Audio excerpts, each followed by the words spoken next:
guys, and welcome back to the channel. So I've got the worst of luck. Unfortunately, my Kenwood deck that I've owned for 4 years has decided to die. I purchased this brand new and I had minimal use on it, I would say, because I only drive the car in the summer and it's not always on as well. Sometimes it's just powered off. So one day I was just turning on the vehicle and I noticed that the stereo was not on. So I held the power button to try and turn it on, but nothing happened. So I thought maybe a popped fuse or something like that. Checked all my fuses, everything was good. It was getting 12 volts. Unfortunately, it just wouldn't turn on. I pulled it out of the vehicle and I bench tested it. And I was giving it 12 volts and I tested on another deck. The other deck turned on, but this did not turn on. Unfortunately, I don't know what's wrong with it, but that's a sign that it's decided to just die. Now, I've never had any decks die on me before. I've owned a lot of decks in the past and, they tend to last forever. Unfortunately, I guess the quality these days are not so good. I did read online, there's other people that have experienced issues with it dying and unfortunately, they can't fix it. I know I could probably bring it to like someone that does electronics and fixes decks for a living and they could probably repair it, but the costs probably outweigh the benefit and it's not like I'm in love with this deck. So I decided we're going to be replacing it today. Now the deck that we're going to be replacing it with is this one here. It is a UTE-73BT from Alpine. I've always loved Alpine's products. I've never had any issues with them and the quality is always really good. I don't know how it is with the brand new products now, but the old Alpine decks have always been really high quality and very good. So I think that we could probably expect the same with this new one here.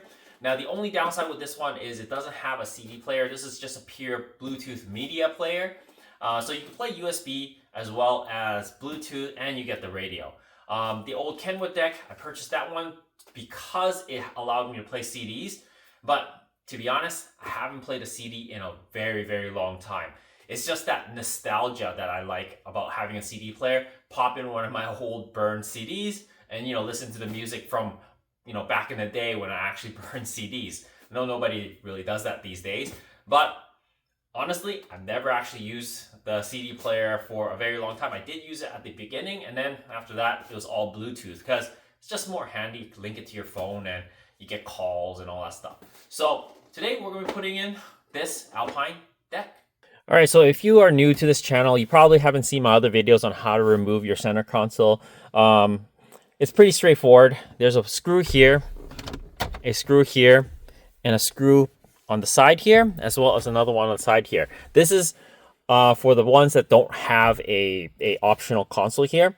Now with the optional console, you have additional two, which is one down here and one down here, and then you could pop this whole unit out. Make sure you disconnect the connector for the cigarette lighter and the cigarette light, and the ashtray light here. But aside from that, it's just 6 screws or 4 screws depending on which console you have, and this will just come right out. All right, so to make the installation easier, you will want to get one of these harnesses. So what this harness is that it allows you to just plug this end into the connector on your car. Now, if your car is missing the connector, because I guess some people like to just clip the connector off of the vehicle and then hardwire their decks, you'll have to clip it and then you'll have to go to find a wiring diagram to map out every single wire. They do sell the OEM replacement connector on places like eBay, AliExpress, and Amazon. So you could easily find it just in case you want to replace it so that it's plug and play and nice and clean again. But this is basically the connector that's right for my vehicle. So we could just plug this in after we wire it. Now the wires on the back here, as you can see the wire colors over here, these will match up 100% with the deck wiring colors. So all you have to do is just match it wire for wire, and then you could plug the deck in and put it all together. So we're going to go ahead and start doing that. We're going to be soldering everything so that it's just a strong connection. I don't like butt connecting stuff, even though my other deck was butt connected, but I prefer soldering. So we're going to set up my soldering unit and we're going to start soldering. All right, so this here will be my workstation. So what we're going to do is open up this box and pull out the harness for this. And it is right here. This is the harness for it. So we're going to take this harness and we're going to be soldering it to the adapter harness, essentially.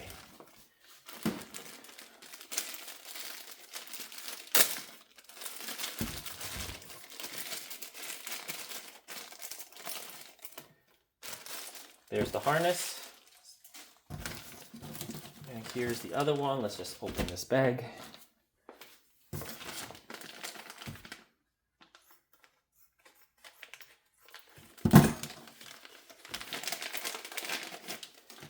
There you go. Just to give you an idea of the old one. This is the old one that I had in the car. As you can see, it matches up exactly and it becomes plug and play. All right, so there's all the wires. Unfortunately, these are a little longer, which we don't need so much length. So what I'm going to do is probably trim them down so that everything is kind of straight. So what I'm going to do is get some heat shrink as well. So after I solder it, I can just heat the heat shrink and it'll close up the soldering area.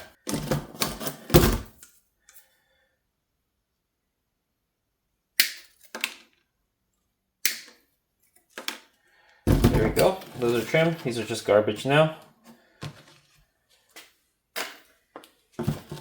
But then now it's just matching the wire colors up with whatever's on this harness.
Alright, so this is all hooked up. These are the remaining wires that aren't being used. It's for like power antenna and all that kind of stuff. And I guess power on for amp, I guess. These won't be used because, you know, we don't have that in the vehicle. So what I'm going to do is just get some heat shrink and just close these ends up so that they don't touch anything, essentially. And then same with this side. Closed off. Now we can just plug this into the deck and we can actually test if it works or not. Alright, so this is the deck here. All we have to do is take this out. Careful not to scratch anything. You don't want to scratch this plate frame. Looks pretty nice. And here is that harness. All we do is plug that in. Now we can plug into the car and test it out. Alright, so now before we do that, we should put the faceplate on, but I'm not going to put the faceplate on until we get into the car. Alright, now it's time to test out the unit. We're just going to plug it in. Like so. And then we're going to turn the power to the on position and we should see this light up. And as you can see, it's lit up, which is awesome. This works now. We could just complete the installation. Alright, so after you've put in your bracket, you want to lock it in place by bending up some of these fins. So I'll be bending this fin and this fin. And as well as on the bottom, I think this fin and this fin. This is so that nobody can really steal it once it's bolted in or screwed in. Alright, as you can see, the fins are bent. This one, this one, this one, and this one. Now we could just screw these back into the car, plug it in, and we should be good to go. Alright, the deck is all fully installed now. As you can see, it is on and lit up. I just have to figure out how to set it all up. It is definitely not 1 a.m. in the morning. I'll set up the time and all that kind of stuff on here. The cool thing about this one is I did hook up the illumination wire, so if you turn on the headlights, as you can see, it dims for you. So that's pretty cool. Other things is it is an Alpine, so I'll figure out how to set everything up. But as far as I know, this all works so far.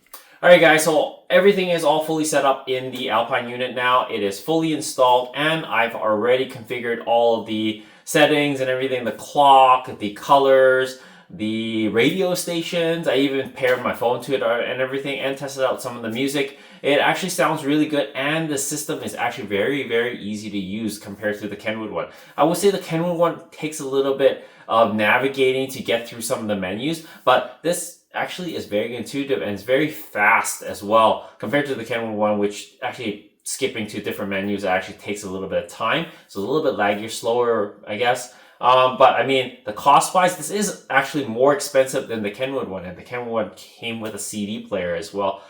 This one is just purely USB, Bluetooth, and radio. That's all it is.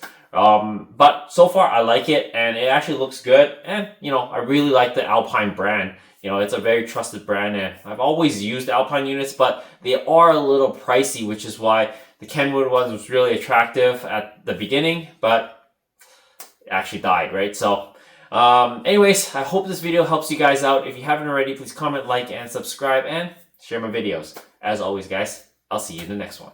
Cheers.